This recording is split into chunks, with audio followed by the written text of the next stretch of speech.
परम पूज्य प्रातः स्मरणीय त्याग मूर्ति वेदराज परम तपस्वी हम सब के मार्गदर्शक प्रेरणा स्रोत परहित और परोपकार की साक्षात मूर्ति निस्वार्थ भाव से देश और समाज की सेवा करने वाले हमारे सब के जीवन सुधारक, जीवन का कल्याण करने वाले हमारे श्री सद्गुरु देव जी महाराज। श्री सद्गुरुदेव महाराज की जय। अर्चनीय वंदनीय धर्म स्वरूप पुरुष समाज भक्ति स्वरूपा मातृशक्ति प्यारी बहन, श्री सरस्वती सत्संग भवन के प्रांगण में परम पूज्य गुरुदेव जी के चरणारविंद में परमपिता परमात्मा को साक्षी मानते हुए अपने अपने पैरों की चौकड़ी लगाकर बैठते हुए, शरीर को सीधा रखते हुए, मन को अपने पास लाते हुए, चित्त वृत्ति को एकाग्र करके बैठते हुए, चेहरे को मंच की ओर रखते हुए, किसी भी प्रकार की हलचल को रोकते हुए, शांति का दान देते हुए, समय का सदुपयोग करते हुए, धर्ममय और शांत वातावरण में धर्म की चर्चा, जीवन सुधार की चर्चा, प्रभु की पवित्र पावनी चर्चा कहने और सुनने का प्रयास कीजिए। धन्यवाद। शांतिपूर्वक बैठकर आपने अभी हमारे से पूर्व नन्हे मुन्ने अपने ही परिवारों के बच्चों के द्वारा श्री राम लीला का चित्रण, अहल्या उद्धार और उसके बाद गंगा पार जाने की लीला, जो भव सागर से पार करने वाले परमात्मा हैं, उस परमात्मा को गंगा पार जाने के लिए अपने ही चरणों के चरणामृत से निर्मित गंगा पार करने के लिए केवट की नाव में बैठना पड़ा। उसकी भक्ति के कारण, उसकी भावना के कारण, और एक बड़ी सुंदर और अटपटी बात, जो एक अनपढ़ और सीधे साधे सरल व्यक्ति यात्रियों को अपनी नाव के द्वारा गंगा जी के एक किनारे से दूसरे किनारे पर पहुंचाने वाले केवट ने बड़ी सुंदर बात कही प्रभु श्री राम से। निखादों के राजा ने भगवान राम के पार जाने के लिए केवट से नाव लाने को कहा। आपने अभी अभी देखा और आप पढ़ते भी हैं। प्रभु राम ने मांगी नहीं नाव, केवट ने मांगी। निखादराज ने कहा, देखो भाई, गंगा पार करने के लिए आपके नाव के पास खड़े हैं ये राजा दशरथ के बेटे राम, उनके अनुज लक्ष्मण और उनकी धर्मपत्नी भार्या सीता। आओ इन्हें गंगा पार कर दो। हमारे शास्त्र में ऐसा लिखा है कि मांगी नाव ना केवट आना। नाव मांगी गई, पार करने को कहा गया, लेकिन न तो केवट आया और न वो अपनी नाव किनारे पे लाया। मांगी नाव न केवट आना। आया नहीं, नाव लाया नहीं, और बल्कि वहीं बैठा बैठा कह रहा है कि नाथ तुम्हार मरम में जाना। मांगी नाव न केवट आना, नाथ तुम्हार मरम में जाना। क्या कभी पूर्व में प्रभु श्री राम और केवट का मिलन हुआ है? जो वो जानता है कि ये कौन है, क्या शक्ति है? नहीं, नहीं जानता। पर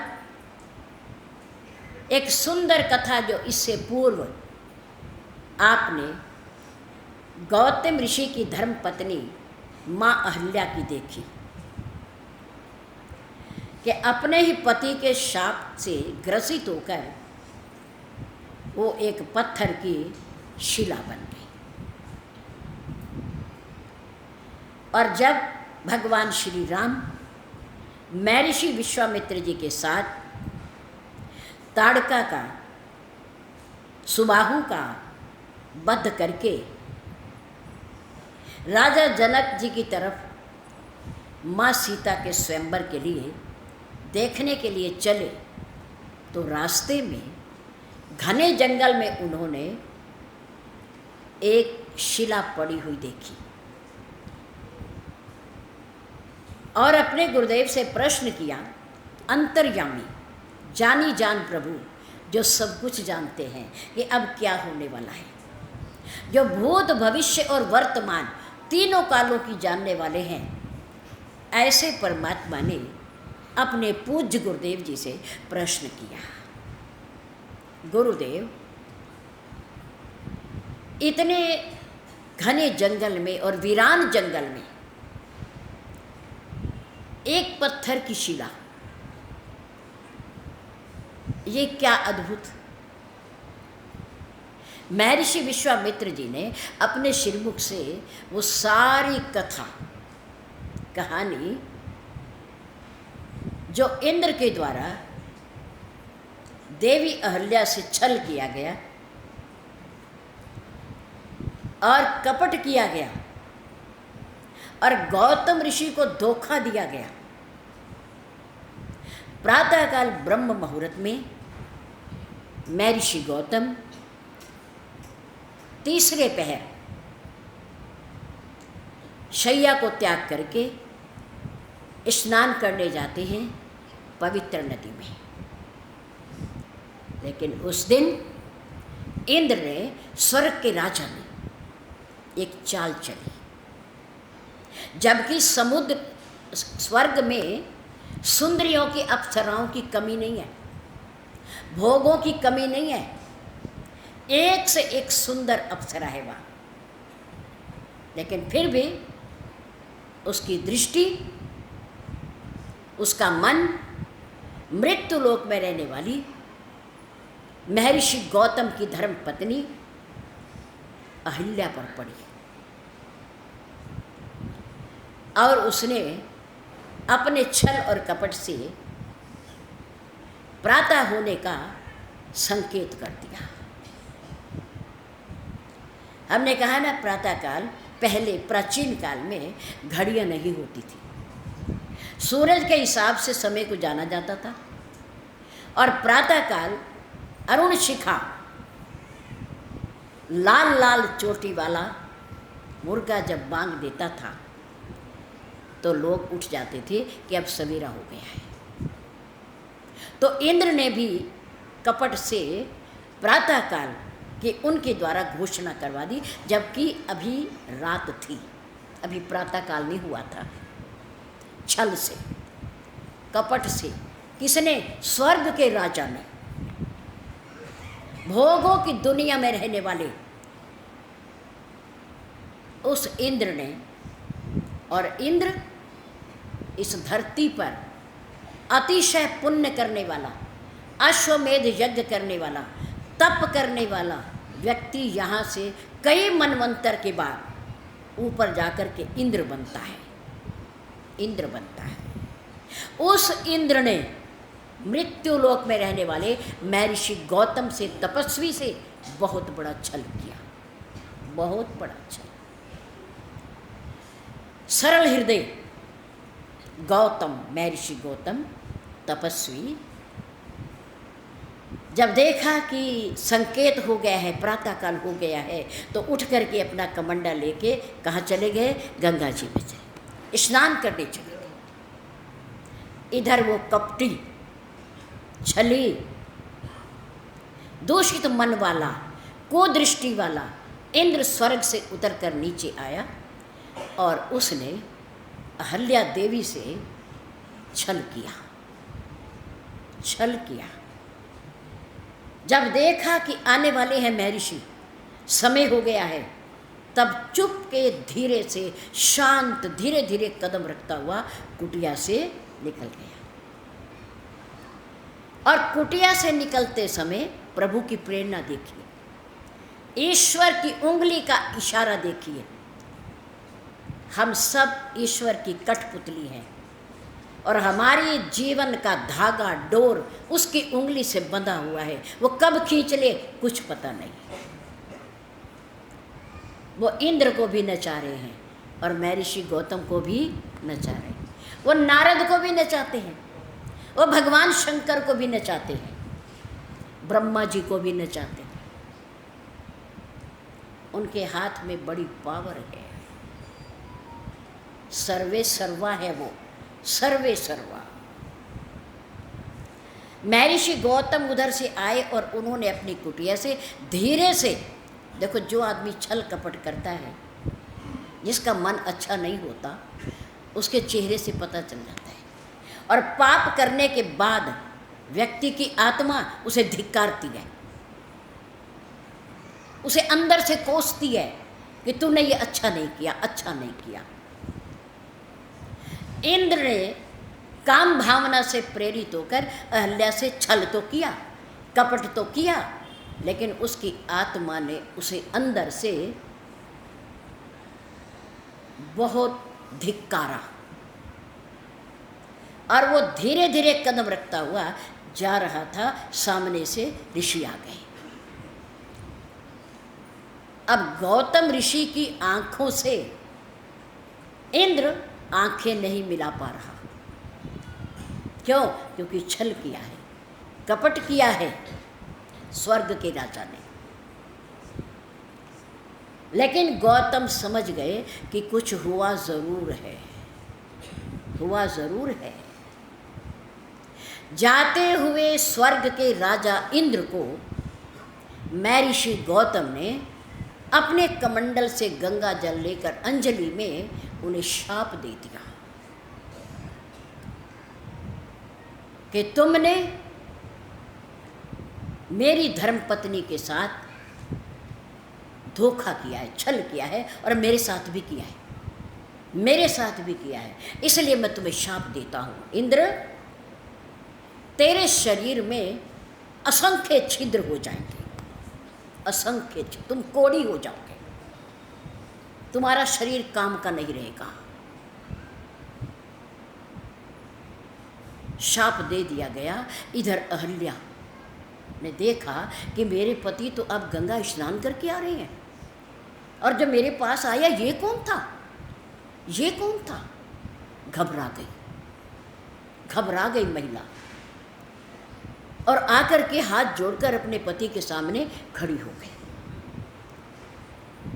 और कहा, पति देव, मेरे साथ छल हुआ है, कपट हुआ है।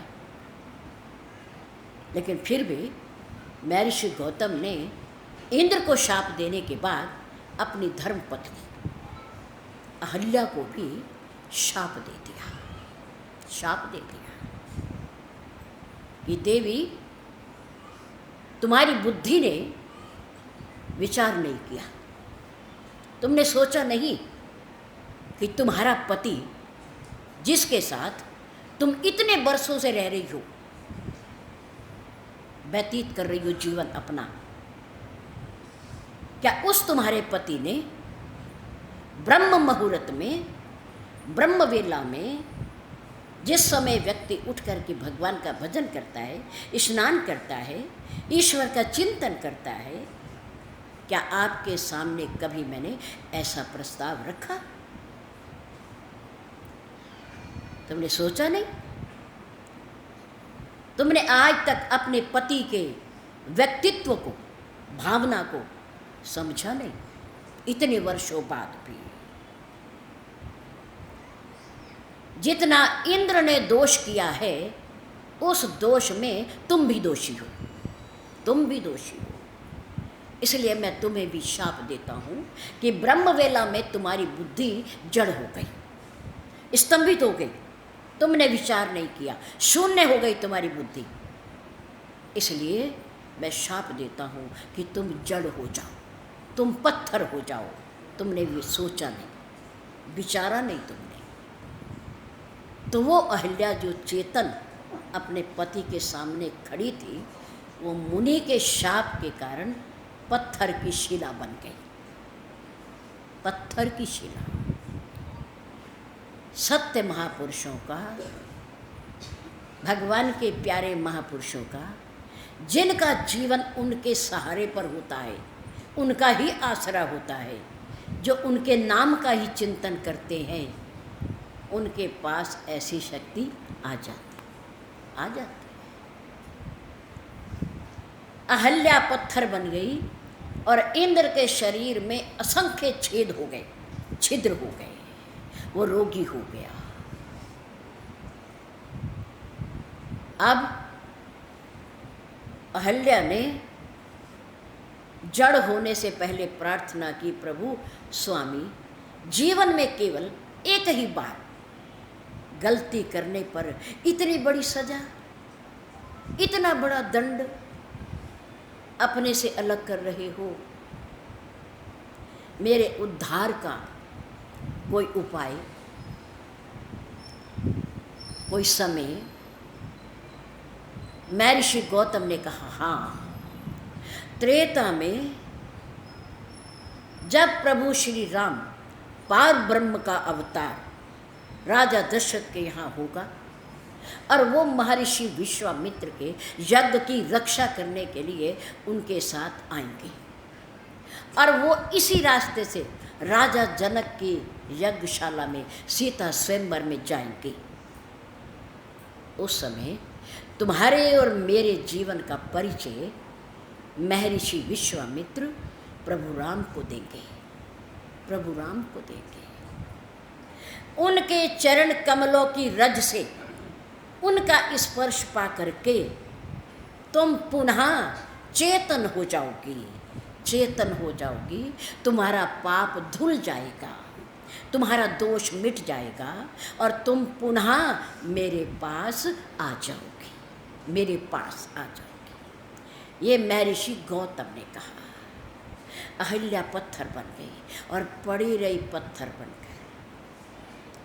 सैकड़ों हजारों वर्षों की धूप, हजारों वर्षों की सर्दी, हजारों वर्षों की वर्षा की बूंदों को सहन करती रही, सहन करती रही। आखिर त्रेता आया, प्रभु का अवतार हुआ। महर्षि विश्वामित्र प्रभु राम और लक्ष्मण को मांग कर लाए राजा दशरथ से यज्ञ की रक्षा के लिए। प्रभु राम ने ताड़का का वध किया, सुबाहु का वध किया, पर मारीच को बिना फर का बाण मारा। मारने की इच्छा से नहीं, वहाँ से भगाने की इच्छा से। वो बिना फर का बाण मारीच के पीछे समुद्र के पार तक लगा रहा, जब तक मारीच वहाँ जाकर बैठ नहीं गया लंका में। वो बाण फिर वापिस आ गया मारीच को वहाँ बिठाकर। प्रभु ने कहा, मारीच, ताड़का मरी, सुबाहु मरा, मरते तुम भी, लेकिन अभी तुम्हारा समय नहीं आया, नहीं आया। अभी तुम मेरी लीला में मेरे भागीदार बनोगे, मेरे हिस्सेदार बनोगे, मेरे सहायक बनोगे। मेरी लीला में अभी तुमसे काम लेना है, तुम जाओ, तुम्हें मारेंगे नहीं। मारीच लंका में पहुंच गया। राजा जनक का निमंत्रण महर्षि विश्वामित्र को है, सीता जी के स्वयंवर का। जब यज्ञ सफल हो गया, निर्विघ्नता पूर्वक संपन्न हो गया, तो महर्षि विश्वामित्र जी ने कहा, राम, मेरे साथ चलोगे? कहाँ? जनकपुर में। वहाँ राजा जनक अपनी सुपुत्री जनक नंदिनी वैदेही सीता का स्वयंवर कर रहे हैं। स्वयंवर, देश विदेश के राजा और राजकुमार वहाँ आने वाले हैं। आप चलोगे? प्रभु राम ने कहा, पूज्य गुरुदेव, पूज्य गुरुदेव, मेरे पिता के पास निमंत्रण हो या ना, क्योंकि मेरे पिता भी एक राजा है, लेकिन मेरे पूज्य पिताजी ने कहा है कि आज के बाद इनके साथ जाने पर तुम्हारे माता भी यही और पिता भी यही, तुम्हारे गुरुदेव भी यही, सब कुछ तुम्हारे यही हैं, रक्षक भी और पालक भी, और इनकी हर आज्ञा का तुम पालन करोगे, पालन करोगे। अगर आपकी इच्छा है, आपकी आज्ञा है, तो हम आपके साथ ज़रूर जाएंगे, ज़रूर जाएंगे। महर्षि विश्वामित्र जी के साथ राम और लक्ष्मण उनका अनुगमन करते हुए, अनुकरण करते हुए उनके पीछे पीछे जा रहे और पहुँचे उस जंगल में जहाँ अहल्या पत्थर की शिला के रूप में पड़ी है। प्रभु राम ने प्रश्न कर दिया, अंतर्यामी मेरे प्रभु, गिरे हुओं को उठाने वाले, उद्धार करने वाले, पालनहार, मेरे प्रभु ने गुरुदेव से प्रश्न किया, गुरुदेव यहाँ कुछ और पत्थर शिला कुछ भी दिखाई नहीं दे रहा, लेकिन एक शिला एकांत में, ये क्या है? तो महर्षि विश्वामित्र जी ने सारी कहानी सुनाई कि एक महामानव ने इस महिला से छल किया और एक महामानव ने इस महिला को श्राप दिया, श्राप दिया। और वो कौन थे, उनकी भी सारी कथा सुना दी। प्रभु राम करुण कथा सुन करके, एक महिला की कथा सुन करके थोड़ा सा निराश हुए, मायूस भी हुए, लेकिन गुरुदेव ने कहा, ये किसी की प्रतीक्षा कर रही है, ये किसी का इंतज़ार कर रही है, अवसर देख रही है, राह देख रही है। किसका?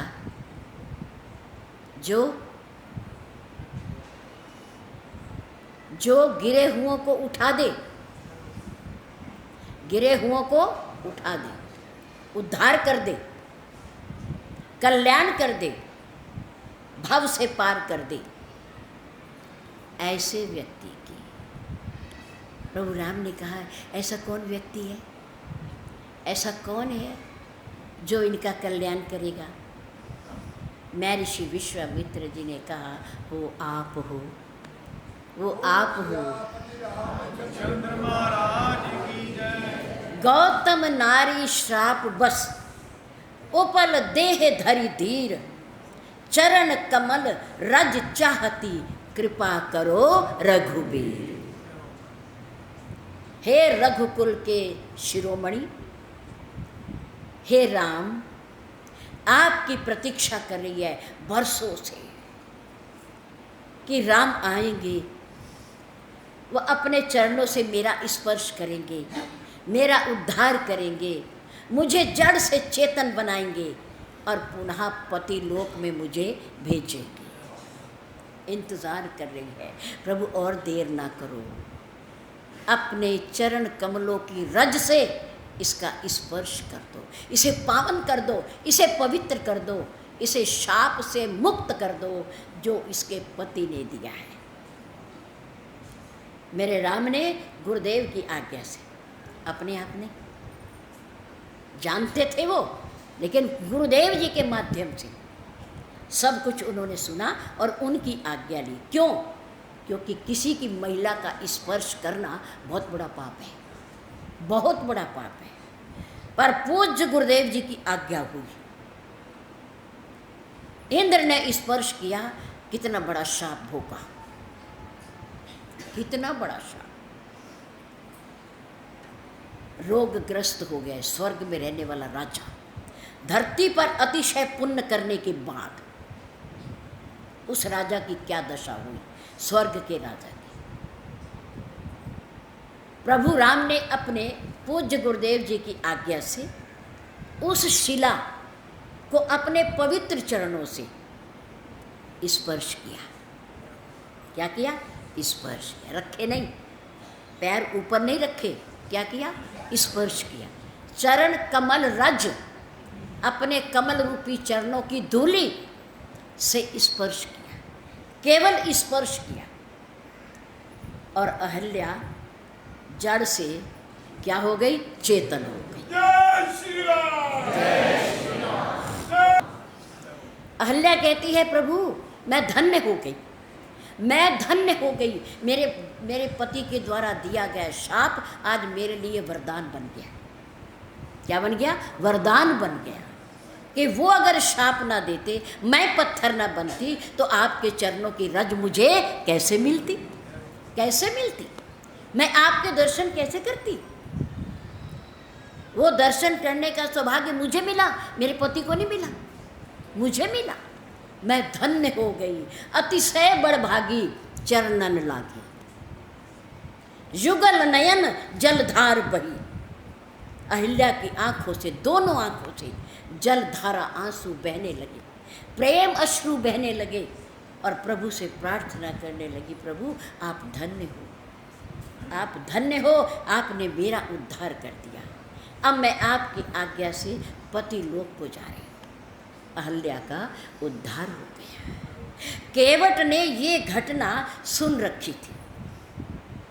जब राम वन को गए तो रास्ते में मिलने वाले जो गांव के निवासी, गांव के अंदर नहीं गए प्रभु, बस्ती के अंदर नहीं गए, लेकिन जो गांव के लोग बाहर अपने खेतों में अपनी खेती बाड़ी कर रहे थे, या घूम रहे थे, या कुछ सामान लेने गए, या पानी लेने गए, उन लोगों ने, जो घरों से बाहर आ गए, उन लोगों ने मेरे राम के दर्शन किए। जो घर बैठे रहे उन्हें दर्शन नहीं हुए, जो बाहर कार्य कर रहे थे उनको दर्शन हुए।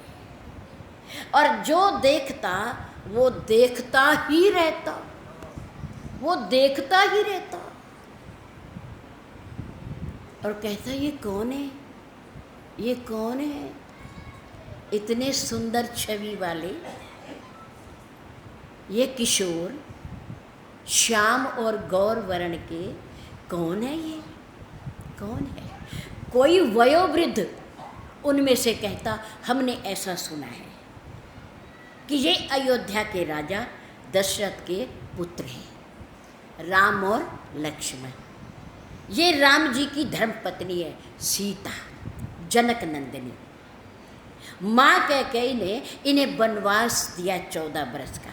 ये वन की यात्रा कर रहे हैं, वन की यात्रा कर रहे हैं। कोई उन्हें बता देता, क्योंकि बात आगे से आगे फैलती चली जाती है। बात निकली होठों और चढ़ी कोठों, और महिला समाज तो कोई भी बात को बहुत जल्दी दूसरी जगह पहुंचाता, पचती नहीं है बात, अच्छी हो या बुरी हो, कैसी भी हो, क्योंकि ये स्वभाव है। ये आपका कोई अपमान नहीं है या उपहास नहीं है, ये एक स्वभाव है प्रारंभ से ही, प्रारंभ से ही। महिला समाज बुरा मत मानना। मेरी मातृशक्ति श्री रामचरितमानस में लिखा हुआ है कि हमारे और आपके पास 8 अवगुण रहते हैं, 8 अवगुण, उनमें अच्छाइयाँ भी हैं। 8 अवगुण रहते हैं और उनका वर्णन है श्री रामचरितमानस में। आपकी भलाई भी है, आपकी प्रशंसा भी है, और आपकी थोड़ी बहुती जो हमारे में अवगुण हैं उनकी भी चर्चा है। बड़े भाग्य, कौन सा तन? मानुष तन। मनुष्य का तन बड़े भाग्य से मिलता है, लेकिन उनमें भी मेरे भाइयों की बड़ी प्रशंसा है। पुरुष का तन और भी भाग्य से मिलता है, और भी अधिक पुण्य से मिलता है।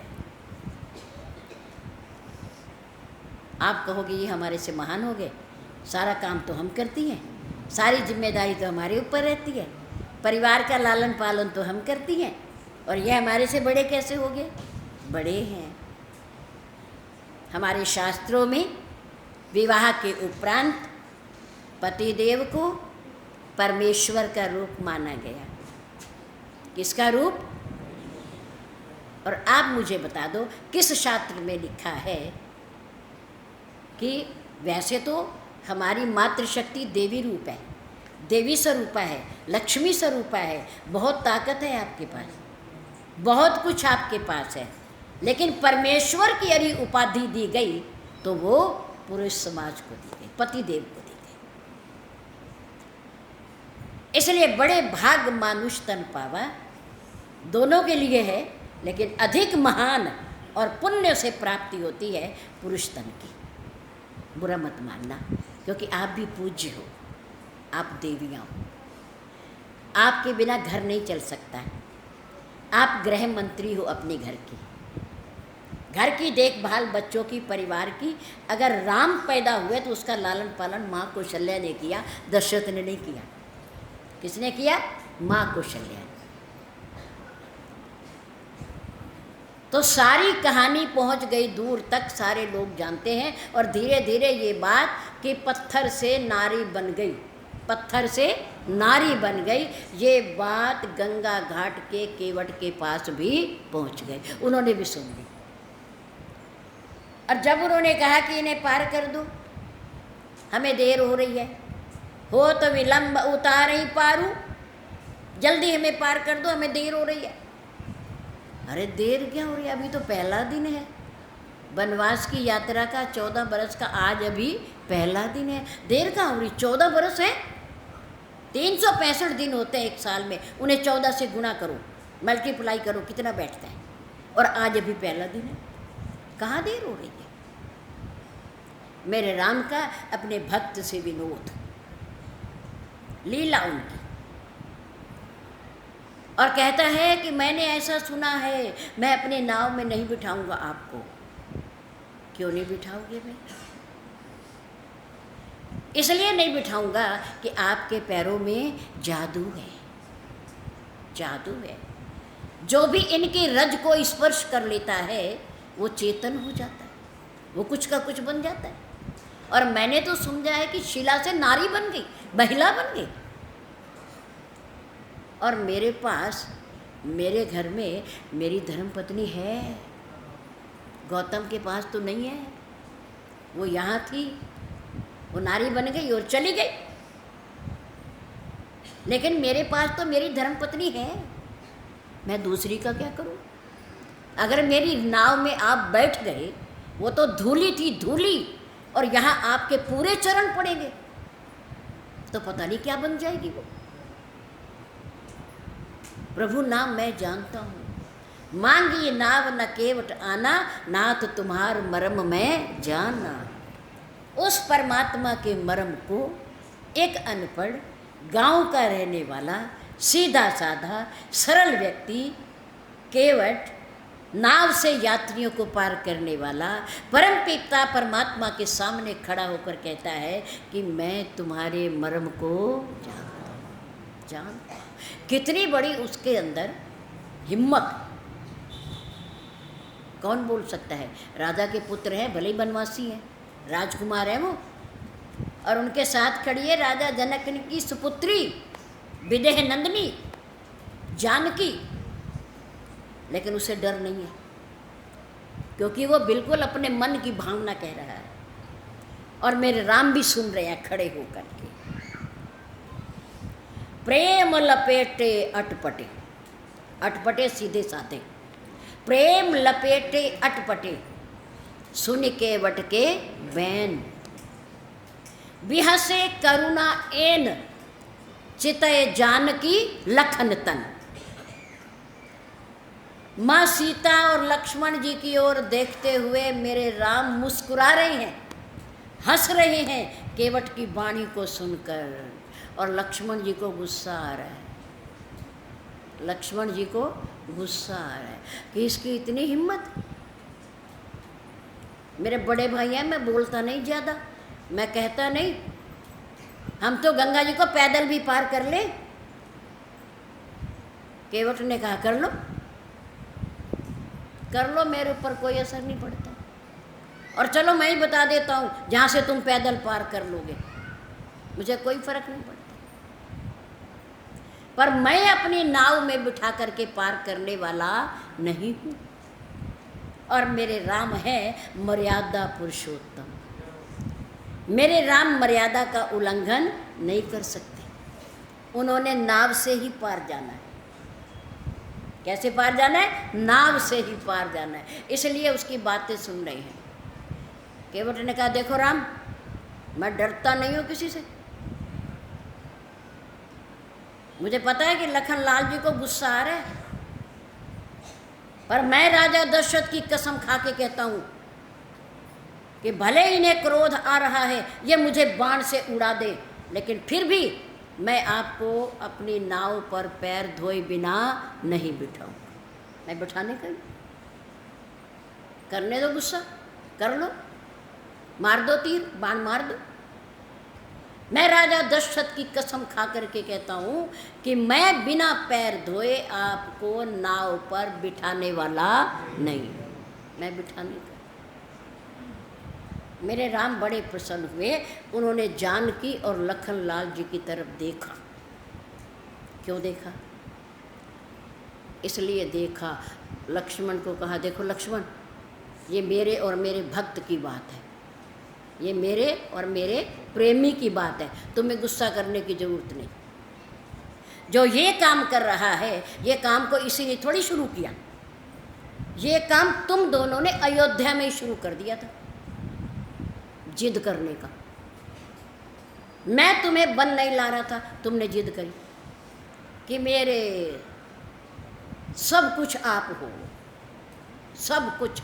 गुरु पितु मात न जानू काहू, मैं किसी को नहीं जानता, ना माता को, ना पिता को, ना गुरु को, मेरे सब कुछ आप हो। इसलिए आप बन जाओगे तो मैं भी बन जाऊंगा। मैं नहीं रुकने का यहाँ, मैं भी बन जाऊंगा।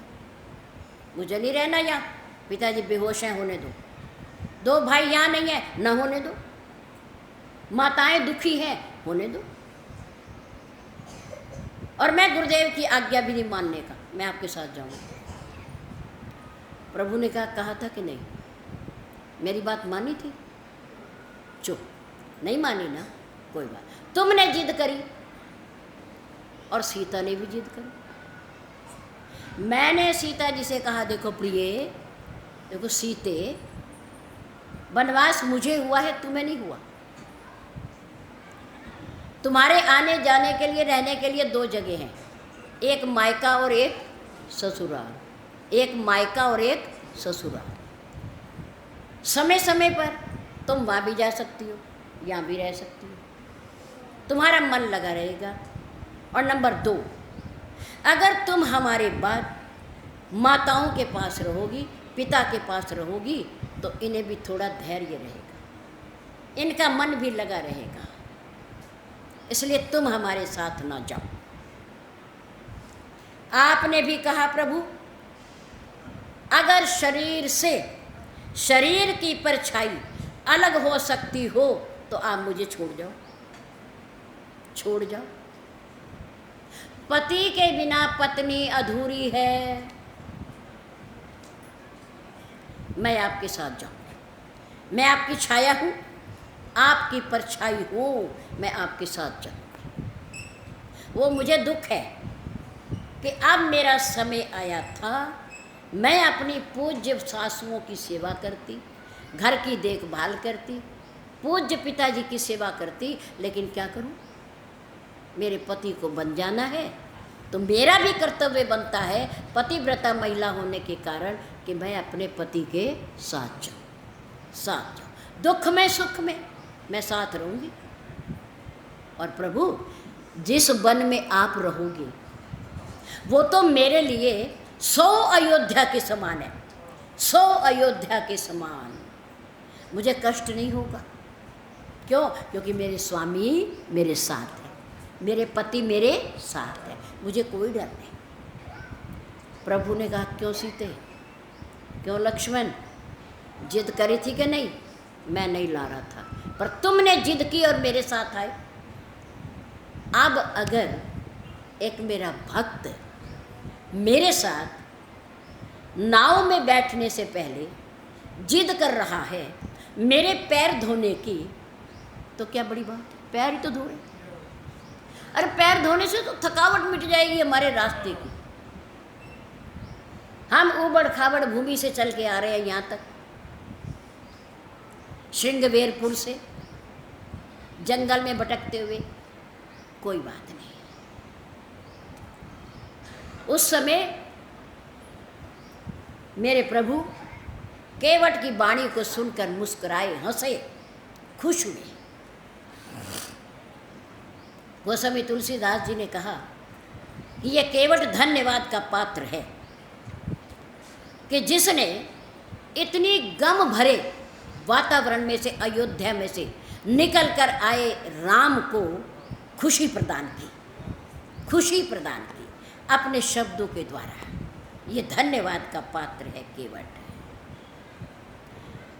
प्रभु ने कहा अच्छा चलो भाई, सोई कर जही तब नाव न जाई, कर लो, फिर कर लो जिससे तेरी नाव बनी रहे, जो करना चाहते हो कर लो। केवट ने कहा क्या कर लूँ, क्या कर लूँ, कर लो दो तुम चाहते हो। केवट ने कहा मैं कुछ नहीं चाहता, मैं कुछ नहीं चाहता, पार आपने जाना, मैंने नहीं जाना, मैंने नहीं जाना, पार जाना है आपने। खुल के कहो, संकोच क्यों करते हो, खुल के कहो बात कि आओ और मेरे पैर धो लो, आओ और मेरे पैर धो लो। प्रभु राम को कहना पड़ा, सोई कर जही तब नाव ना जाई। केवट आगे नहीं बढ़ा, उसने कहा मुझे तो कोई इच्छा ही नहीं, आप आयो मेरे घाट पे, आप पार जाना चाहते हो, मुझे तो कोई ज़रूरत नहीं, मेरे और यात्री बतेरे खड़े, मैं उनको पार कर दूँ। जो मैंने शर्त रखी है उसका मुंह खोल करके आप मुझे कहोगे, बोलोगे, पैर आप धुलवाओगे। मेरे प्रभु ने कहा अच्छा भाई चलो आ जाओ, मेरे पैर धो लो और हमें गंगा से पार कर दो, पार कर दो। पाए पखारी उतारी पारू, चलो आ जाओ, धो लो धो लो। तब केवट कठौता लेकर के आया। कठौता किस धातु का था, लकड़ी का। किसका था, नाव किसकी है, लकड़ी की। उसने कहा पहले कठौते में चरण धोऊंगा, अगर मेरा कठौता न बदला, न परिवर्तित हुआ, न कुछ बना, तो नाव में बिठाऊं। देखो चतुरता, चतुराई। भक्त अपने भगवान के साथ उसे प्रसन्न करने के लिए क्या कुछ कह देता है, क्या कुछ कह देता है। जिस परमात्मा के मर्म को सूर्य भगवान नहीं जानते, मुनि लोग, तपस्वी लोग, ज्ञानी लोग, योगी जन नहीं जान पाते, माताएं भी नहीं जान पाई, घर में रहने वाली, पास रहने वाली, और संग में जाने वाला सगा भाई लक्ष्मण भी जिस राम के मर्म को नहीं जान सका, उस राम के मर्म को जानने का दावा करता है एक गंगा के घाट का केवट। केवट, केवट करता है। कितनी चतुराई और प्रेम भरी बातें।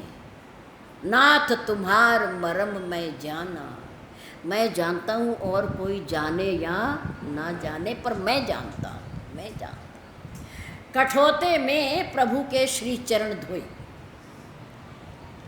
उस चरणामत को केवट ने सादर, आदर पूर्वक पान किया, अपने परिवार को पिलाया और प्रभु के दर्शन कर रहा है नेत्र भर के, नेत्र भर के, कि आज अखिल ब्रह्मांड नायक परमात्मा ने मुझ एक छोटे से, एक क्षुद्र, एक गंगा के घाट के केवट को कितना सौभाग्य दिया, कितना सौभाग्य दिया। प्रभु ने कहा केवट अब तो पैर धो लिए, पार कर दो ना, कर दो, मैं तो पहले ही कह रहा हूँ हमें देर हो रही है, पार कर दो। केवट कहने लगा प्रभु जल्दी क्या है, कर दूंगा ना पार, अभी तो बड़ी लंबी लाइन है पार जाने वालों की। प्रभु ने कहा लंबी लाइन कौन है, हमारे आगे पीछे कौन है, हम ही तो तीनों चारों हैं, एक निखाद राज है और 3 हम हैं, 4 ही तो प्राणी है। केवट ने कहा नहीं प्रभु आपको नहीं पता, मेरे से पहले मेरे पूर्वज, मेरे पुरखे इस दुनिया को छोड़कर जा चुके हैं और वो ऊपर देखो खड़े हैं लाइन बना करके। अरे केवट, इस चरणामृत को पान करने का सौभाग्य केवल तुम्ही को है, हम तुम्हारे वंशज हैं, हम तुम्हारे पूर्वज हैं, हमें भी तो है, हमें भी तो है, हमें भी पार कराओ, हमें भी चरणामृत पिलाओ। देखो प्रभु वो पुकार कर रहे हैं ऊपर, पता नहीं कोई कहाँ कोई कहाँ कोई कहाँ कोई किस योनि में, सारे मुझे पुकार रहे हैं। प्रभु उनको पिलाने दो, हामी भरो कि उनको भी आप पार करोगे, आपको पार मैं करूँगा और आप उनको पार करोगे, उनको पार करो। प्रभु ने कहा अच्छा चलो ये भी कर लो, कोई बात नहीं। सब होने के बाद जब मेरे राम नाव पर चढ़े, सबसे पहले नाव पर कौन बैठा, मेरे राम। उसके बाद मेरे प्रभु ने सीता जी का हाथ पकड़ करके उन्हें नाव में बिठाया। उसके बाद जो कुछ थोड़ा बहुत सामान वस्त्रों की गठड़ी थी थोड़ी बहुती, वो लक्ष्मण जी लेकर के बाद में नाव पर सवार हो और नाव चल पड़ी। किनारे के पार उतर करके प्रभु संकोच में कि हर व्यक्ति यात्री पार होने के बाद कुछ ना कुछ केवट को देता है, मजदूरी देता है, पर मैं क्या करूं, मैं क्या करूं कि मेरे तो ना कुर्ता है ना जेब है, ना कुर्ता है ना जेब है, सब वहीं छोड़ आया। हूँ राजा का पुत्र, हूँ राजकुमार, पर पास में कौड़ी भी नहीं, कुछ भी नहीं, क्या दूं। अपने पति को संकोच में देखकर माँ सीता ने अपने हाथ की क्या उतारी, अंगूठी, और अपने पति की ओर बढ़ा दी। कहा लो स्वामी संकोच में क्यों हो, ये है ना, ये भी तो आपका ही है, आप ये दे दो, आप ये दे दो। प्रभु ने अंगूठी लेकर के केवट की तरफ बढ़ाई। केवट ने कहा प्रभु शर्मिंदा कर रहे हो, ये क्या दे रहे हो, ये मैं क्यों लूँगा। देखो प्रभु अभी आपने सुना ना, केवट ने कहा प्रभु मैं ही केवट नहीं हूँ, आप भी केवट हो, आप भी खिवैया हो, मैं ही पार करने वाला नहीं हूँ, आप भी पार करने वाले हो, और मैं तो कुछ भी नहीं, एक छोटी सी नदी गंगा जी से पार करता हूँ, पर प्रभु आप तो भव सागर से पार करने वाले हो।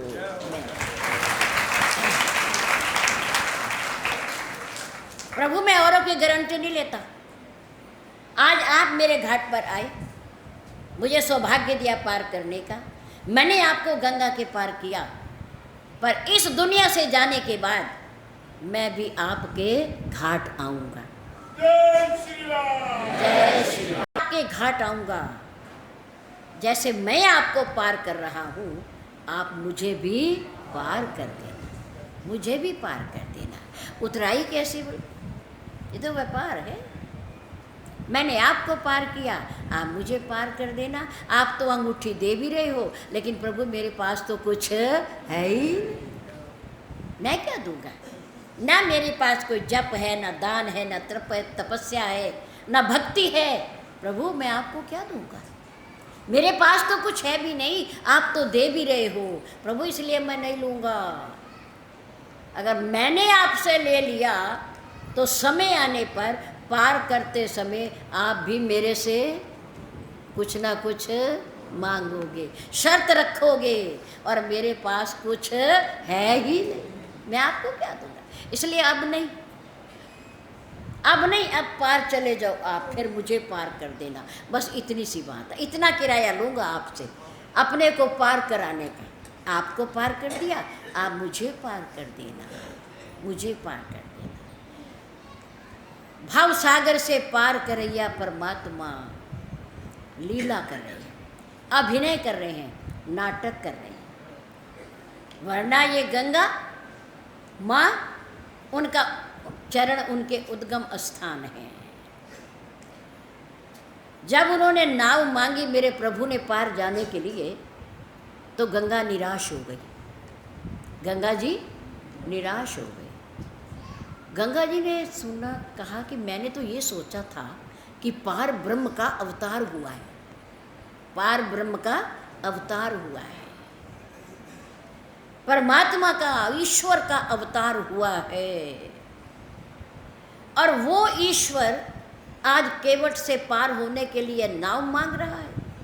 मैं सोच रही थी शायद ये मुझे पैदल चल के पार करेंगे और मेरी किस्मत खुल जाएगी, मेरे भाग्य जाग जाएंगे कि इनके चरणों का स्पर्श मेरे साथ हो जाएगा, मेरे साथ हो जाएगा, शायद ये पैदल चल कर के पार करेंगे।